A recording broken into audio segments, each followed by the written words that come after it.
여러분이 읽으신 바와 같이 이게 노래입니다.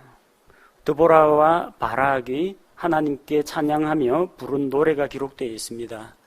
지난 시간에는 우리가 바락이 이끄는 군대가 시스라의 군대를 물리치고 마침내 가나안 왕 야빈의 압제로부터 벗어난 사실을 살펴보았습니다. 하나님께서 전쟁에서 큰 승리를 주신 다음에 이스라엘 백성 앞에서 이제 하나님을 찬양하는 노래를 지어 불렀습니다. 드보라와 아비노함의 아들 바락이 그날에 노래하여 이르되, 드보라와 바락의 노래입니다. 그 노래의 내용은 주님을 찬양하는 내용입니다. 어떤 주님을 찬양합니까? 전쟁에서 우리에게 승리를 주신 하나님께 찬양을 드립니다. 왜냐하면 하나님께서 이스라엘의 원수를 갚으셨기 때문입니다. 이스라엘의 원수, 그들을 오랫동안 압제하던 가나안 왕 야빈의 군대와 가나안 백성을 이야기합니다. 주께서 원수를 갚으셨습니다. 언제 갚으셨어요? 언제 갚으셨어요?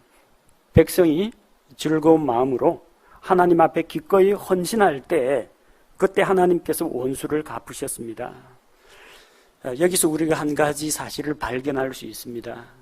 우리로 하여금 이기게 하시는 분, 하나님이십니다.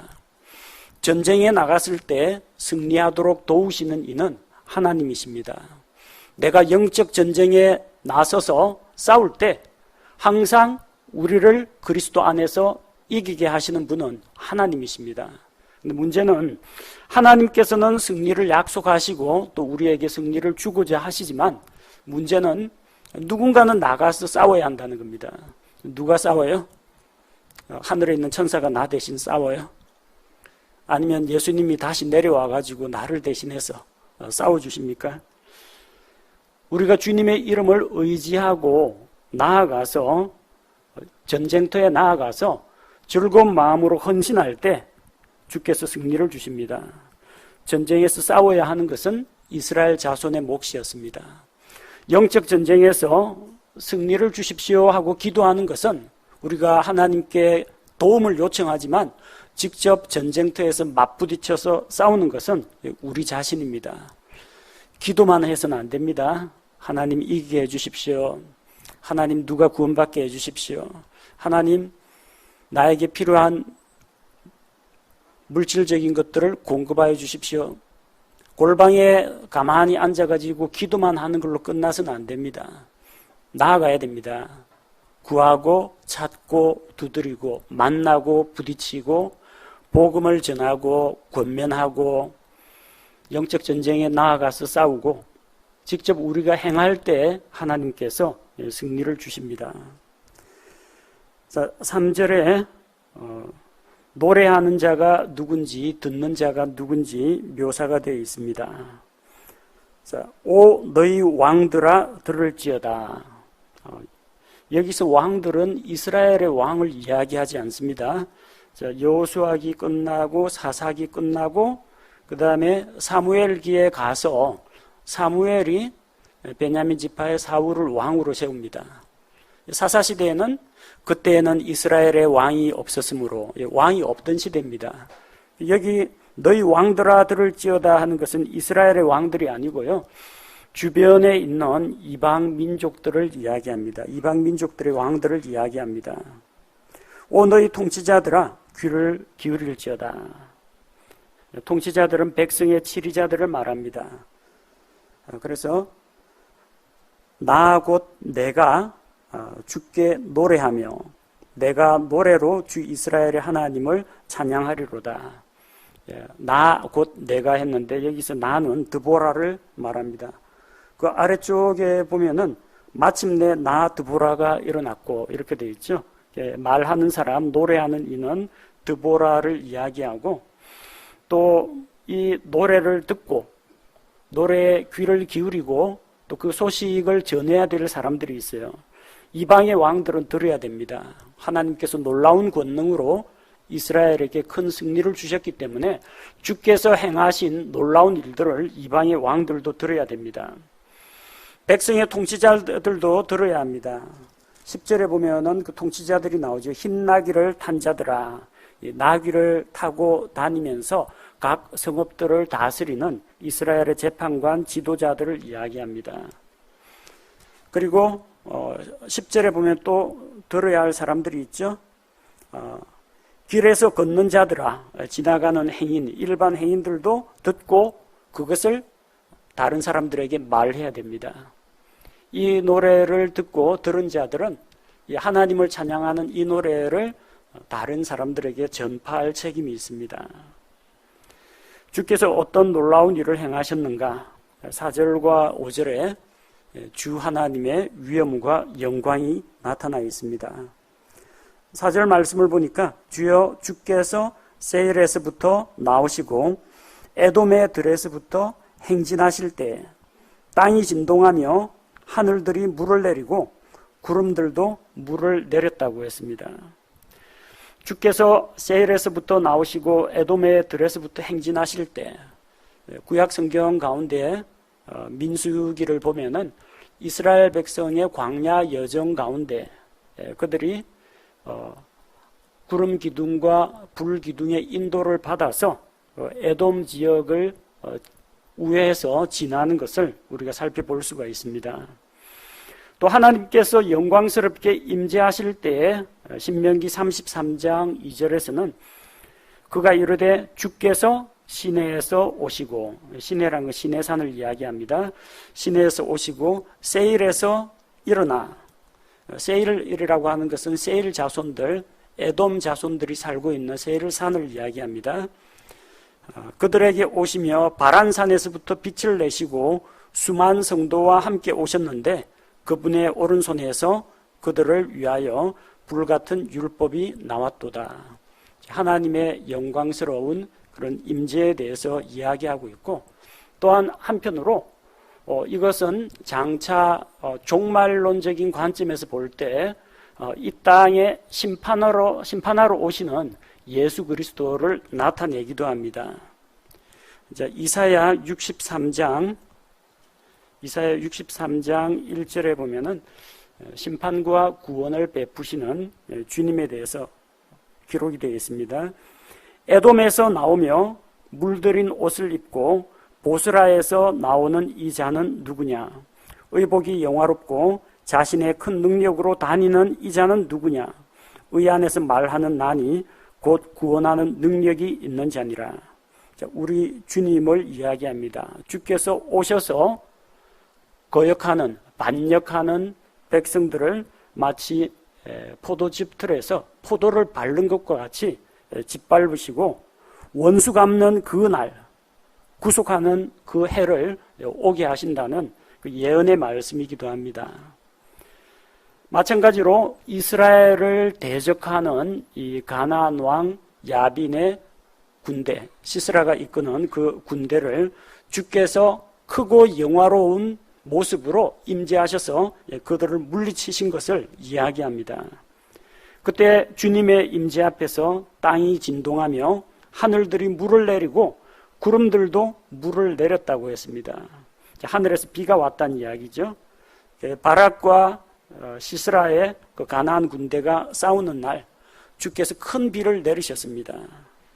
큰 비를 내리고 마침내 기송강이 범람할 정도로, 그리고 주변에 있는 평야지대가 진흙탕이 될 정도로 비가 내렸습니다.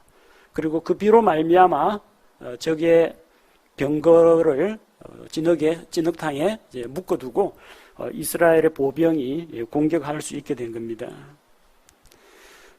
5절에 보니까 산들이 주 앞에서 녹고 시내산도 주 이스라엘의 하나님 앞에서 녹았다라고 했는데, 정말로 이 얼음산이라면 몰라도 흙과 바위로 되어 있는 그 산이 녹아가지고, 녹으면 어떻게 돼요? 아이스크림 녹듯이 쭉 물처럼 흘러내리겠죠.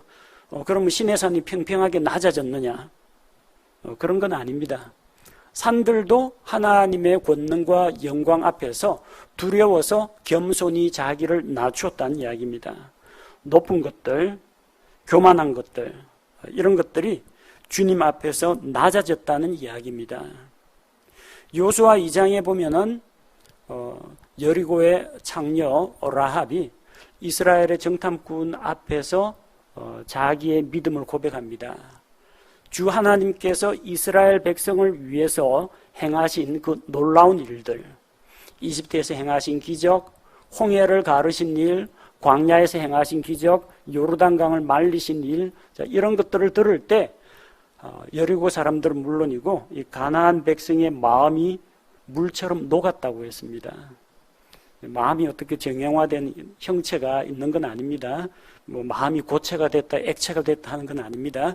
마음이 녹아내렸다는 것은 더 이상 하나님 앞에서 고개를 쳐들고 교만하게 행하지 못하고 겸손하게 낮아졌다는 것을 이야기합니다. 모든 높은 산들, 거만한 것들이 하나님의 영광스러운 임재 앞에서 다 낮아졌습니다. 주께서 자기 백성을 구원하러 오셨기 때문입니다. 당시 이스라엘은 어떤 상황 가운데 있었느냐? 6절에서 13절까지 살펴보면 이스라엘의 당시 모습이 기록되어 있습니다. 6절에 보니까 아나스의 아들 삼갈의 시대와, 삼갈의 시대는 우리가 사사기 3장 31절에서 살펴보았습니다. 야엘의 시대에 큰 길들이 비었고 여행자들이 샛길들로 다녔다고 했습니다. 당시 큰 길은 비어 있었습니다. 이왕이면은 물건을 운반하는 데는 큰 길이 낫습니다. 아무래도 말이나 수레나 이런 것이 다니려면 도로가 잘 정비되어 있는 큰 길로 다녀야 됩니다. 그런데 큰 길이 비어 있었다는 것은 무엇을 말합니까? 사람들이 큰 길로 잘 다니지 않았습니다. 인구가 적고 물물교역이 활발하지 않았다는 이야기입니다. 또 한편으로는 그 당시에는 이스라엘이 대적들의 압제를 받는 시기였기 때문에 여행하는 것이 위험한 그런 시기였습니다. 여행자들은 샛길들로 다녔습니다. 큰 길로 다니다가 혹시 또 대적들을 만나가지고 가진 것들을 빼앗길 수가 있기 때문에 그들은 샛길들로 좁은 길로 피해 다녔습니다. 7절에 보니까 마을들의 거주민들이 그치고 그들이 이스라엘 안에서 그쳤다고 했습니다. 인구가 늘지 않았다는 걸 이야기합니다. 또 많은 사람들이 대적들의 손에 의해서 죽임을 당했기 때문에 아마도 인구가 감소했을 겁니다. 자, 그런 상황 가운데에서 7절에 드보라가 일어났습니다. 마침내 나 드보라가 일어났고 어머니인 내가 이스라엘에서 일어났도다. 자, 이 표현은 드보라가 자기 자신을 가리켜서 노래한 것이긴 하지만 드보라의 이제 마음 상태를 우리가 어느 정도 엿볼 수가 있습니다. 드보라는 여자 대언자입니다. 이스라엘 백성이 드보라 앞에 나와서 재판을 받았고 또 이 바락조차도 드보라를 정신적으로 하나님의 말씀이 직접 그녀에게 임했기 때문에 그녀를 정신적으로 의지하고 있었습니다. 아마 이런 것 때문에 드보라의 마음이 좀 부요해진 것이 아닌가 그렇게 볼 수 있습니다. 다른 사람이 드보라를 가리켜서 아이고 어머니 이렇게 불러도 말려야 됩니다. 우리 교회 성도들이 저를 가리켜서 우리의 영적인 아버지 하면 저는 극구 말려야 됩니다. 왜냐하면 우리에게 아버지는 한 아버지 하나님밖에 없습니다. 저한테 뭐 사부라고 부르고 스승이라고 부르는 사람도 있는데 우리에게 스승이 되시는 분은 예수 그리스도밖에 없습니다. 저는 여러분하고 똑같은 성도들 가운데 한 사람입니다. 그런데 드보라는 자기 자신을 가리켜서 어머니라고 부릅니다. 어머니인 내가 이스라엘에서 일어났도다. 자, 이것도 주어를 조금만 바꾸면은 겸손한 표현으로 바꿀 수 있습니다. 주께서 나를 일으키사 이스라엘의 재판장으로 삼으셨다. 주어가 하나님이 되면 얼마나 좋겠습니까? 주님께서 나를 세우셨습니다. 그러나 드보라는 참다 못해가지고 마침내 답답해서 내가 일어났다는 식으로 자기를 높입니다. 이스라엘의 어머니라는 말은 여기 처음 나옵니다. 이스라엘은 어머니가 없어요. 여러분 저 사무엘기나 열왕기나 역대기 보십시오. 이스라엘의 아버지들이, 이스라엘 자손들의 아버지들이라고 나옵니다. 그 가정을 다스리는 권위가 있는 자는 각 가정의 아버지들입니다. 그들 가운데에서 하나님께서 100명을 다스리는 자, 1000명을 다스리는 자들을 또 따로 임명하여 또 세우십니다. 여기에 이스라엘의 어머니는 없습니다. 근데 왜 드보라가 자기를 가리켜서 이스라엘의 어머니라고 하느냐? 그 당시에 사내 자칭 사나이들은 많았는데, 사내 자식들은 많았는데 남자다운 남자가 없었다는 이야기입니다. 이스라엘을 인도할 강하고 담대한 남자 지도자가 없었기 때문에 하는 수 없이 자기라도 일어났다라는 겁니다. 하나님께서 드보라를 사용하신 것은 사실입니다. 쓰임 받는 건 사실입니다. 그러나 자기는 도구라는 것을 기억해야 됩니다. 나는 하나님께서 이스라엘을 섬기라고 세우신 도구입니다. 나는 사역자입니다. 사역자가 뭡니까? 섬기는 사람을 이야기합니다. 나는 하나님께서 이스라엘 백성을 섬기라고 세우신 사람입니다. 이게 올바른 표현입니다. 내가 너희들의 어머니다. 낳진 않았지만 영적인 어머니다. 내가 너희의 영적인 지도자다. 내가 떨치고 일어났다. 이런 표현보다는 주께서 여러분을 섬기도록 나를 세우셨습니다. 나에게 지도자의 책무를 맡기셨습니다. 이게 올바른 표현입니다. 그런 암울한 상황, 인구가 줄어들고 남자다운 남자도 없고 여행자들은 새길들로 피해서 숨어서 다니던 이런 암울한 상황, 그런 상황이 왜 오게 되었느냐? 8절에 보니까 그들이 새로운 신들을 택하였으므로 그때 전쟁이 성문 안에서 있었으나, 그들이 새로운 신들을 택했다고 했습니다. 사람들이 신들이라고 부르는 것은 많이 있습니다. 뭐 바알 신이라든지 아스타롯이라든지 밀곰, 그모스, 다곤, 주변 이방 민족들의 신들이 있습니다.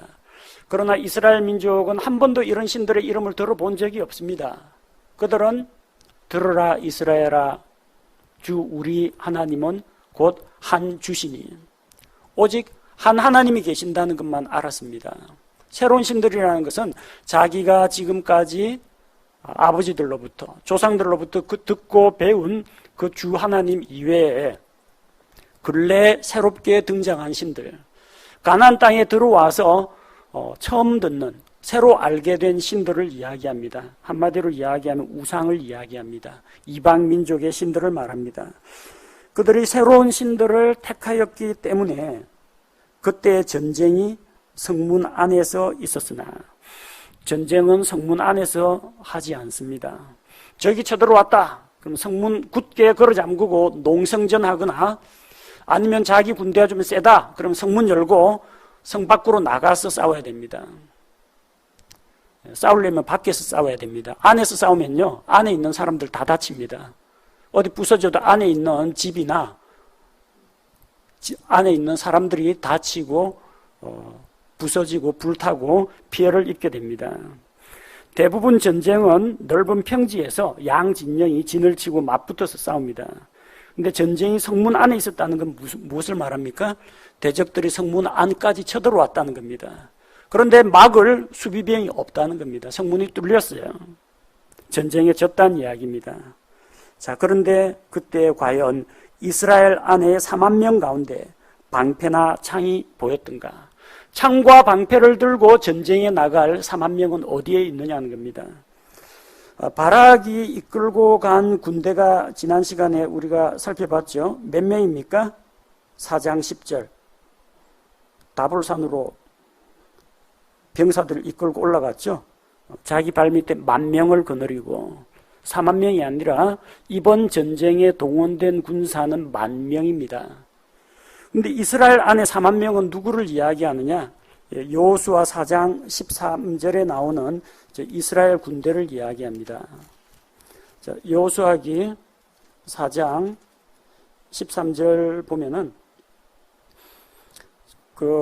요르단강 동쪽에서 르벤 자손, 갓 자손, 므낫세 반지파는 모세의 명을 따라서 이 가족들, 여자와 그 어린 아이들, 노인들은 마을을 건축하고 그 안에 남겨두고 자기들은 이제 싸우러 나갑니다.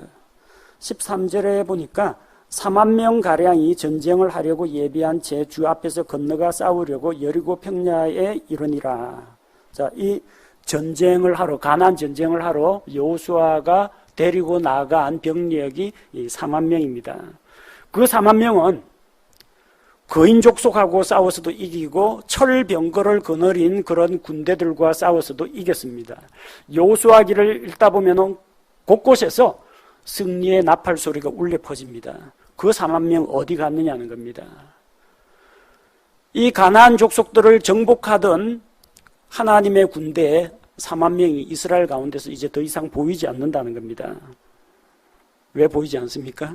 우상숭배하고 하나님을 버렸기 때문에 하나님께서 그들을 대적들의 손에 넘겨주셨기 때문입니다.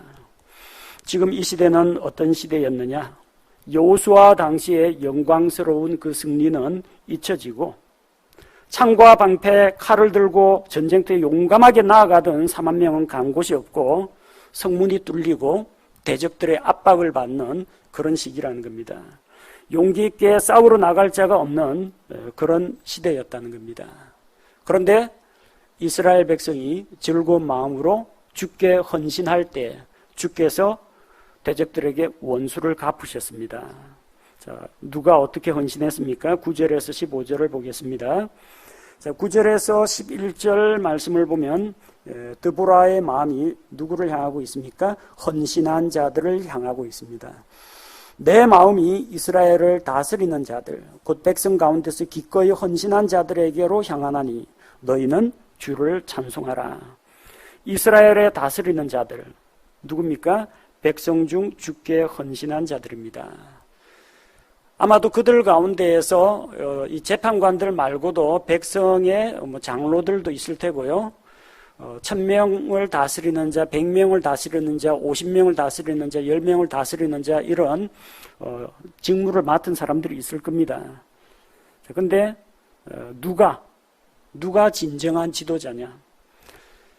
즐겁게 하나님의 군대 자원에서 나가서 주님을 위해서 헌신한 자들이 진정한 지도자라는 겁니다. 타이틀만 1000명의 대장, 100인의 대장, 이런 타이틀만 있다고 해서 지도자가 아닙니다. 그런 지도자가 잠자고 있다면, 그런 지도자가 무서워서 숨어 있다면 그 사람들은 지도자가 아닙니다. 드보라는 주께 헌신한 자들을 향하여 자기의 마음을 쏟았습니다. 10절에 힘나기를 탄 자들, 재판하려고 앉은 자들, 길에서 걷는 자들, 그들로 하여금 선포하라고 합니다. 무엇을 선포하느냐?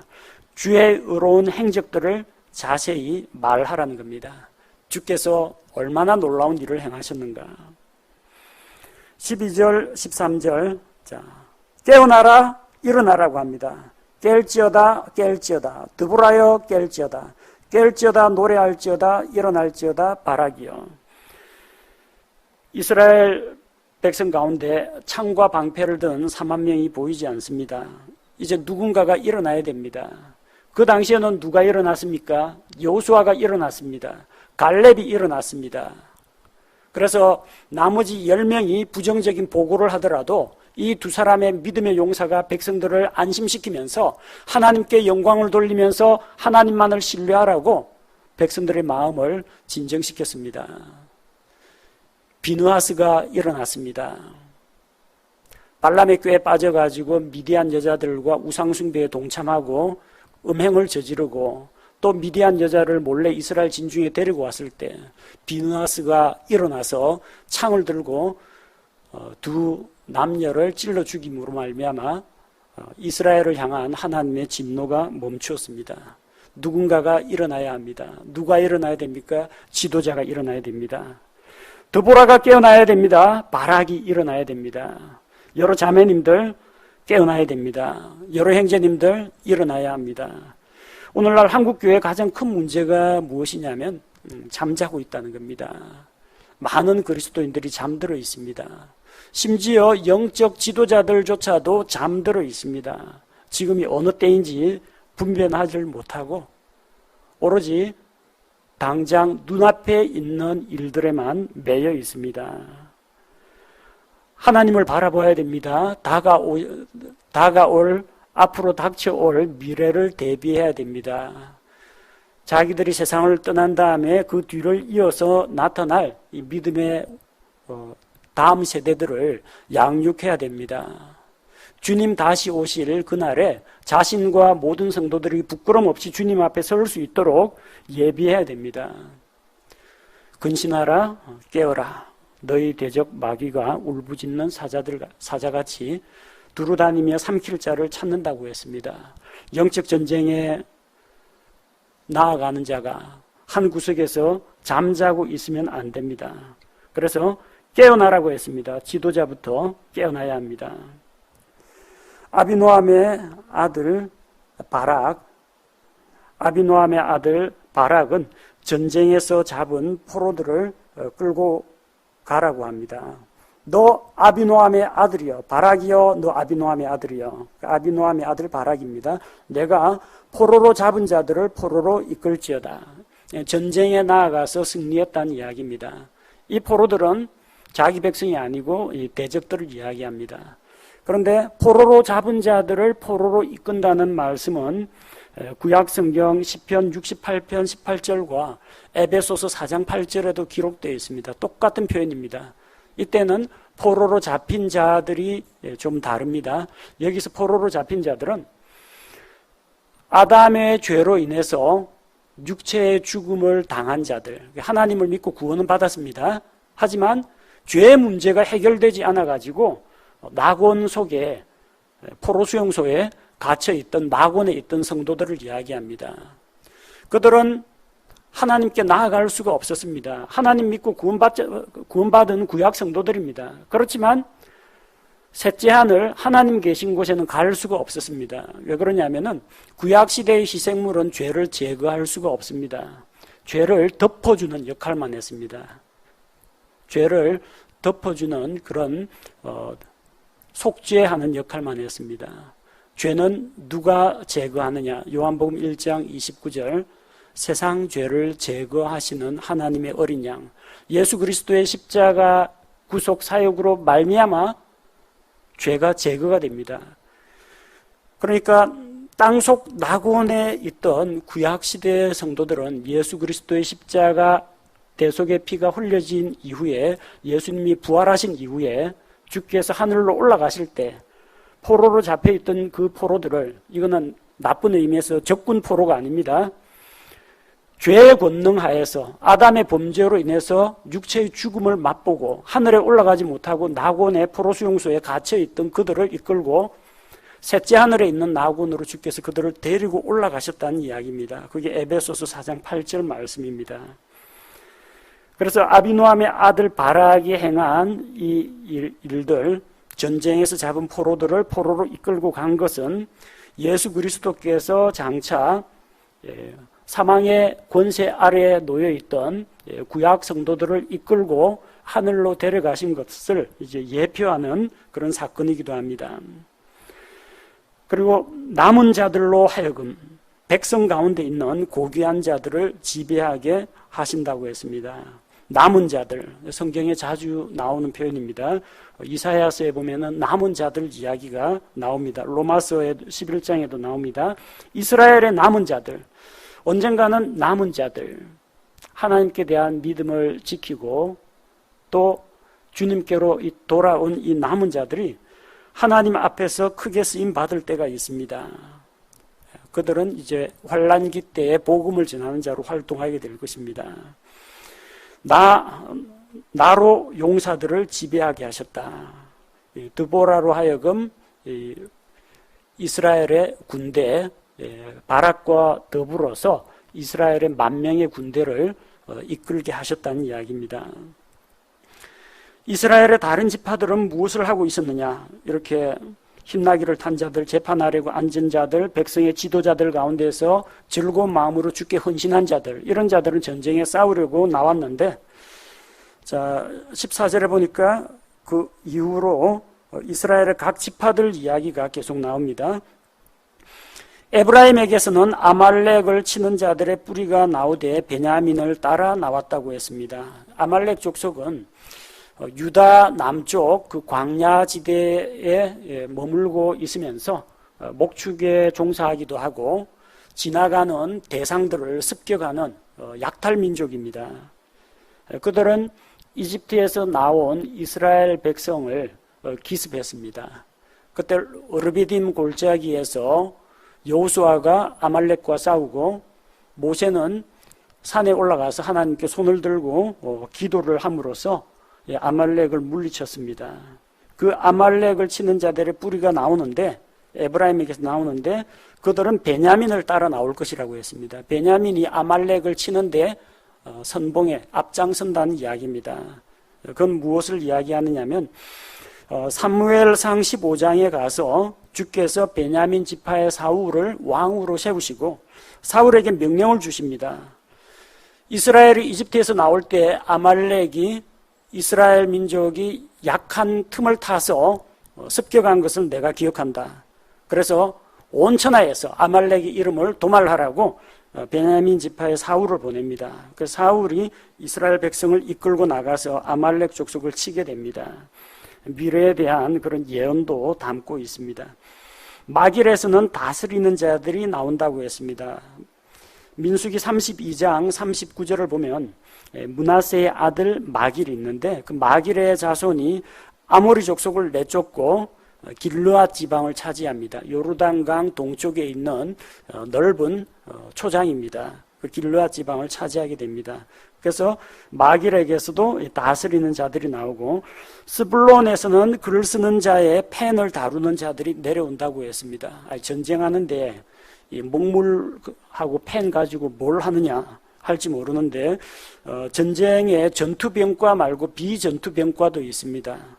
그래서 군대의 징병, 그래서 병사들을 징집하거나 혹은 물자를 관리하거나 행정을 담당하는 사람들이 있습니다. 그래서 스불론 지파에서는 글을 쓰는 자들의 펜을 다루는 자들, 직접 전쟁에 나가서 칼창을 휘두르진 않는다고 할지라도 보급과 행정과 연락 이런 것들을 맡는 자들이 있었다는 이야기입니다. 바락이 게데스 납달리에서 나왔다고 했죠. 그래서 이제 납달리 지파로 추정하고 있습니다. 근데 납달리 지파 주변에 보면요, 스불론 지파가 있고요, 이사갈 지파가 있고 저 해안 쪽으로 아셀 지파도 있습니다. 그래서 지금 나온 지파가 스불론 지파 나왔죠. 그 다음에 15절에 보니까 이사갈의 통치자들이, 이사갈도 바로 납달리하고 스불론하고 아주 가까이에 있습니다. 서로서로 세 지파가 영토 경계선을 공유하고 있습니다. 이사갈의 통치자들이 드보라와 바락과 함께 했습니다. 자, 이사갈 지파는 다른 지파를 이제 섬기는 그런 섬기는 지파로 알려져 있습니다. 16절에 보니까 르우벤 지파는, 르우벤은 이스라엘의 12아들 가운데 장남입니다. 맏아들입니다. 맏아들답게 뭔가 한 몫을 담당해야 되는데 르우벤 지파에게는 조금 문제가 있었습니다.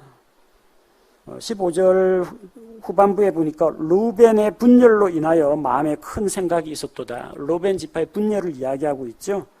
16절에 내가 어찌하여 양떼의 우는 소리를 들으려고 양우리 가운데 앉아 있느냐.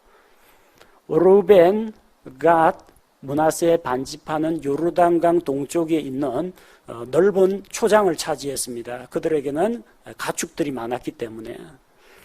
르우벤 지파는 전쟁터에 나오지 않고 양우리 가운데 앉아가지고 양 우는 소리나 듣고 있다는 이야기입니다. 더군다나 지파 안에 내분이 일어나가지고 분열이 일어나가지고 바깥일 신경 쓰기도 힘듭니다. 집안 단속하기도 힘든 그런 상황이라는 겁니다. 르우벤은 의견이 분열되어서 참전하지 않습니다. 아마도 이 의견이 분열된 게, 야, 우리 저 납달리하고 스불론, 이사갈 지파 도와주러 가야 되지 않냐? 여기서 길이 어딘데? 뭐 자기들끼리 아마 의논하다가, 그럼 뭐 의견이 갈려가지고 안 가는 걸로, 못 가는 걸로 아마 결정이 난 모양입니다. 의견이 분열되어 그들은 참전하지 않습니다. 그냥 평소 자기들의 생업에 종사합니다. 양떼 우리에서 양 울음소리를 들으면서 태평하게 보냈다라는 겁니다. 자, 이런 사람에게는 이제 하나님께서 별다른 축복의 말이 또 혹은 노고에 대한 치하의 말이 없습니다. 자기 생명을 돌보지 않고 싸운 생명의 위협을 무릅쓴 자들, 나위 18절에 나옵니다. 스불론 지파나 납달리 지파나 이런 사람들은 이 드보라와 바락의 노래에서 크게 칭찬을 받습니다. 이 노래가 드보라가 혼자 콧노래로 흥얼거리진 않았을 테고 성경에 기록된 것을 보니까 하나님께서 영감으로 주신 말씀입니다. 곧 하나님께서 헌신한 지파들에 대해서는 칭찬을 하신 것을 볼 수가 있습니다. 전쟁은 끝났습니다. 전쟁 끝나면은 이제 하나님 잊어버리고 무사태평하게 살 것이냐? 그 이전에 하나님을 기억해야 합니다. 왜 우리가 이방인의 압제를 받았던가? 또 압제당하는 우리를 하나님께서 얼마나 놀라운 능력으로 구출해 주셨는가? 승리의 주님을 찬양해야 됩니다. 하나님은 전쟁에서 승리를 주십니다. 승리를 맛보기 원한다면 주께 헌신하고 나아가야 됩니다. 가만히 해안에 있는 배 안에 머물러 있거나 푸른 풀밭에서 양 울음소리 듣고 있으면은 승리의 기쁨은 맛볼 수가 없습니다. 암울한 시대의 영적 전쟁터에서 지도자들부터 일어나야 됩니다. 이스라엘의 재판관인 드보라와 바락이 먼저 정신 차리고 깨어서 일어나야 됩니다. 그리고 나팔을 불어서 사람들을 깨우고 사람들을 모아야 됩니다. 오늘날 교회에서도 마찬가지입니다. 영적 지도자들이 맑은 정신을 가지고 깨어 있어야 됩니다. 이 전쟁에 에브라임 지파, 므낫세 지파, 베냐민, 이사갈, 스불론, 납달리 여러 지파들이 함께 참여했습니다. 그들은 이스라엘 안에서 한 가족입니다. 한 몸에 속한 지체들입니다. 우리 성도들 역시 마찬가지입니다.